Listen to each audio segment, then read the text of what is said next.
All right, listeners, thank you for joining us again. Here we are in another exciting second part of a two-part series on low-pressure sewers with one of our favorite guests. We got Chris Nedwick from E1, or E1 Corp. And I'm Paul Boyce, CEO and President of PW Grosser, and I want to welcome everyone to the Environmental Echo, and we'll be covering that second half on low-pressure sewers today. My next question, Chris, is you mentioned two of these things separately, Village of Patchogue, right, and also educating the community, right? So we are hearing a lot about the use of the low-pressure sewers in a variety of applications, and obviously you brought up Patchogue, which definitely is at the top of my mind often with this topic.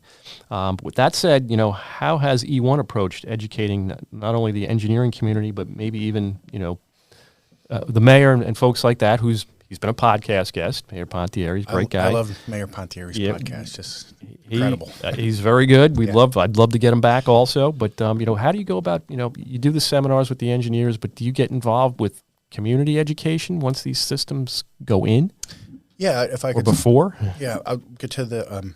Yes, thank you for the question. So we do a lot of education when it comes to the engineering community. We'll come to your facility and what we're finding now, Paul, and you've probably seen this in your own firm, is the generational shift has happened. A lot of the engineers that we're talking to now are 3 to 5 years out of school. There's more diversity, which is a fantastic thing. More females, right? It's not just what it once was, right? So we're finding there's more receptivity. The young engineers, firms like PW Grosser, that have a tendency to be more cutting edge. They want the best solution, not necessarily what everybody did in the past. So we're finding that the atmosphere is ripe for just educating that this tool is available as a collection method. In terms of the communities, we've done more than a dozen community type events where the public comes in to kind of kick the tires or weigh in on what they think, ask questions. Primarily is what we're there for, to serve them. But we also do a lot of education with contractors, the people that are putting these things in. We educate them on how to install them properly. We're not just going to assume that this contractor is going to do it by the book, right? We actually have to certify them to do it. And there's a direct correlation between the quality of installation and the return on the investment for the owner. In this case, Suffolk County, right? We want to make sure they get the most bang for their buck. If they're getting a grinder pump system, we want to walk hand in hand with that contractor to make sure it's installed properly. We'll also educate the technicians that work on the systems. I was just on the phone with Tom from Suffolk County in your parking lot talking to him about a panel installation and the best way to do it. So, we really, there's no corner out there that we don't get into, and if there's ones that we haven't thought about yet, we'll get to them. But the more that we can educate people about this technology, the better off everybody is, every stakeholder. So we'll do, along with site specific, probably 8 to 10 brown bags in this county alone, not to mention some of the other work that we're doing on the island. And the goals of them, as I said, are just to get to your newer associates, maybe some of your existing associates, and just tell them about how the system works and where it should be implemented. Bryan, any experience with we've had these guys in our office doing the lunch and learns, and it's been fantastic. Yeah, no, we've had them out. We were out with them maybe not even a month ago at DPW, kind of doing presentations again to the technical support staff there. On the community side, we've done outreach as part of these projects to the community and kind of telling them what it is, what they're going to see, what to expect, what you should and shouldn't do. Again, and sometimes it takes a lot of hammering home on the what you should and shouldn't do. Again, because typically, in the good old days of a cesspool and a septic tank, everything goes in there and it comes out when you pump it out. So unless you block the line on the way in, you don't realize what you're doing. But again, I think that's just something that's continual outreach. I've seen that with working with HOAs before, especially with grease. Don't dump the greasy pot down the sink. Like, it's got to go in the garbage. Like, it's got to go the right way. We've had it with restaurants where they've done the same thing. Oh, I have a grease trap now, and just dumped everything down the floor drains, and that wreaks havoc on what comes downstream. So again, it's a little bit of that continued ongoing education. So once you are connected, I think the county's been giving out some information to the homeowners of what you can or should do and what to do if something does go wrong, kind of thing. Yeah. But like Chris said, the monitoring capabilities that they've got, the county's going to know something went wrong almost instantaneously, and maybe even before the homeowner realizes something's amiss. That is fantastic.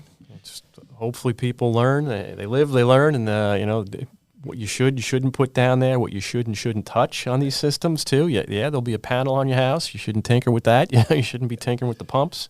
Leave it to the pros. Yeah. The county's been great to work with too, and very receptive to those types of events.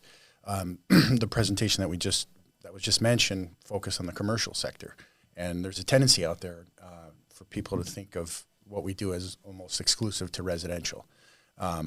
So we really talked mostly about commercial applications and where this is used and the versatility that it provides from sewer and commercial connections. And there's we have E1 systems at Brookhaven National Lab. We have commercial installations here in the island and manufacturing facilities and places like that throughout the country. There are complete commercial corridors that are hooked up to E1 systems almost exclusively. We sewer SpaceX, Alcatraz Island, the Hoover Dam. Some of it gets pretty fancy. But when you look around the island, and every time I come here, I think the same thing. People that do what we do know what to look for. Like if you go to Islip Airport or MacArthur, whatever, you don't see the 10-story hotels built up next to them, right? And that's because of a wastewater infrastructure limitation largely. You see a lot of maybe light retail or storage facilities and low water usage type commercial spaces. And, there's literally, there's nothing that we really can't do, really, when you look at it from a 10,000-foot view. There might be individual instances where we say, the flows are too much in this particular area. So, Mr. and Mrs. Engineer, you might want to, do something else here.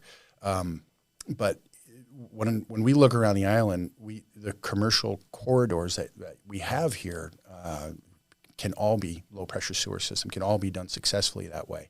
So I know that there's some plans about maybe getting into that, and more on some of these next projects that are coming up. And, that was just really exciting to look at that and have the opportunity to serve those applications. Segueing into sort of my next topic, sort of the economic benefits of sewers, right? And how does low-pressure sewer systems, how does that play a part in that transition from, going from those septic or individual sanitary systems to a larger scale? And, where do we go? Yeah, I think that when the force mains get installed, the connections have a tendency to happen either organically or through regulations, right? And, legislative initiatives, things like that. We've seen, it's been so encouraging to see the political will to get things done in the county. That's, gone through a couple administrations now. And there's an acknowledgement that this problem's out there. And, we have seen low-pressure sewer systems transform economies. And I'll mention there's a town in upstate New York in Saratoga County called Moreau. It's between really Saratoga Springs and Lake George. I don't want to say that it's been a backwater, but it was just typically someplace people drove past unless they needed gasoline. And really about 7 years ago, I think maybe 6 years ago, we went in there. They were working to have a gravity system put in. That's what was planned. And there had been a series of attempts to get it across the finish line, but due to budget constraints and things like that, it just didn't come to fruition. Well, we educated them in a way similar that I just described, that we do with engineers, and it eventually that got switched over to E1 low pressure about 3 years ago now. And since then, New York State Thruway Authority has come in and installed new on-ramps and exit ramps to the thruway. Real estate values have spiked. Businesses are growing, right? There's job creation taking place. And it's all happened overnight. And it all happened really when the wastewater went in. And now there's plans for more expansion. And we've seen these examples play out dozens of times. And the most applicable one here is really Patchogue. We did talk about that already. Yeah. But, that Patchogue is the place that people want to go on a Friday night in many cases. And they've got that bustling downtown district. They have the pressure sewer system. It's really correlated with that. There's waterfront development taking place now, recreational development taking place now. It's all goes back to job creation. You have to have the infrastructure to have the job creation and the investment. So there's a profound impact. And when you see pressure sewer systems connected to some of these commercial corridors, you will see expansion. You'll see that restaurant that's been wanting to add 20 tables. Well, now they don't have the little cesspool in the back of their facility, and they can go up to 5,000 gallons a day or whatever it is. And they will expand, and you will see investment happen. We've seen that over and over again over the course of 5+ decades, and we hope that takes place here as well. I certainly think it will, and I know we're looking at Sayville, right, Yep. as a potential with the county. No, yeah, we looked at Sable. The downtown is, it's a little sleepier than Patchogue's per se, but I mean, again, things like that. It's letting the small restaurant expand into the space next door. It's maybe getting some housing up, on the second floor. If you do have a second floor up there, even in Emergence, it's what the I've same heard, thing. Bryan. That's one of the biggest fears of the people. They just don't want to see it turn into another, borough of New York City. Well, we start correct. adding floors and. Well, that's it, and it's again, it's finding that responsible balance of development. Not everybody wants Patchogue. You say Patchogue, some people love it, some people are like, don't bring that to my neighborhood. Yeah. But I mean, you go into your downtowns, like your Sayville, I'm in Mauritius. It's you have vacant storefronts every once in a while that sit there for years, and no one comes into them. And again, like Chris said, it's all wastewater related. It largely 9 times out of 10, that's Absolutely. the problem. It's not parking. It's not always the size. It's just you can't put the use in there, and then it just sits. And rather than have that, if we had sewers there, you could get somebody in it. You could get a doctor in there instead of a dry retail store. I mean, you could make something out of it. And again, we're not looking to bulldoze every main street downtown and come back in with 10-story buildings, but it does provide some growth and some economic viability to areas that otherwise may need it.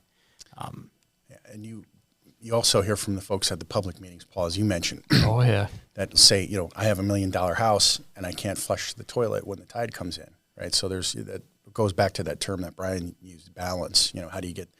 But there is a point that we make as part of our value proposition that's a little bit esoteric, but you can actually size the pipe, and it's so predictable that you can size the pipe in such a way that can limit, right? You can say, okay, it's just going to be a 3-inch line. That means only X amount of homes or X amount of flow is going to be able to go through it. So, that's something that occasionally an engineer will bring up and say, well, overdevelopment became a concern, so we only want to keep the pipe this size. So it provides flexibility that way as well.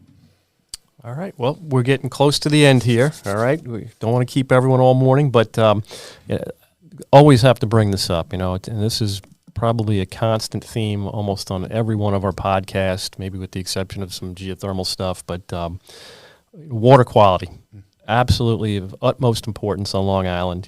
We understand the need for the clean groundwater, the surface water, to promote a healthy environment and a healthy economy. How are you ones, low pressure sewers helping to improve water quality? Yeah, absolutely. That's what we do. We're keeping those pollutants out of the groundwater and out of the surface water. I think first and foremost, the vast majority of cases in this country where there's algae blooms, where there's water species die-offs, right? Like it's happened in the Great South Bay, unfortunately, right? When I was a kid, you could go down there and there were, guys selling clams on the roadside. You just don't see that anymore, right? So just by introducing a sanitary system and eliminating, enormous concentrations of cesspools really is what we have here, right? I mean, I think septic tanks are the exception. It's mostly cesspools. And the older ones were just, precast concrete, and just stuff goes in there and then leaches out eventually. There's no digestion really taking place with the effluent. And so we're protecting water quality by by increasing the flexibility and opportunity to install sanitary in more places. And, for counties like Suffolk County, even Nassau County, where they have pockets of cesspools still, you get the most bang for your buck by going in this direction. And just the more of these cesspools and septic tanks we can eliminate, the better the water quality is eventually going to be. And Absolutely. yeah. So that is a running theme here with PW Grosser. Right. Yeah. And the environmental echo. Yeah. And and it's just again, it's an exciting time to see actual progress taking place, and people thinking in terms of the future and protecting water quality. Really, we're doing this for our grandkids and our kids, right? And well, you said it. We did the study from sunrise to the bay. It takes decades for water to move. Right. It's not a quick process. Right, but it's that surface water contamination that Bryan brought up that's more of a short-term impact that leads to problems. Yeah, and that's again, I think some of the way the county approached some of these projects is, are they are the projects in, key tributary areas like Oakdale is right on the water, right on the Kennequot River. I mean, those are priority number one. We didn't start in the center of the island and work our way out. You're starting where that instead of decades, it's minutes before it hits the groundwater or the surface water. And like Chris said, it's in the bay, right? Yeah, most of even the local algae blooms can come back to wastewater derived issues. So I think that is kind of like, the number one enemy at the county here at the moment for, water quality is that. We've got some other things. And again, even having sewers in there would help with emerging contaminants to some extent. It gets them to a localized, treatment plant. Some of them will break down and could be maybe further treated later on as the technology arrives. But it's better than having individual septic systems everywhere, all over the place. Yep. So. 100% agree. And we're, some of the numbers that were discussed here are significant in terms of potential connections. I mean, we're scaling out to meet and exceed market demand. We're in the midst of a $15 million capital improvement project right now at our facility in Niskayuna, New York. The supply pipeline for us to this market is pretty tight, and we're increasing throughput at the plant, improving safety and creating efficiencies. So.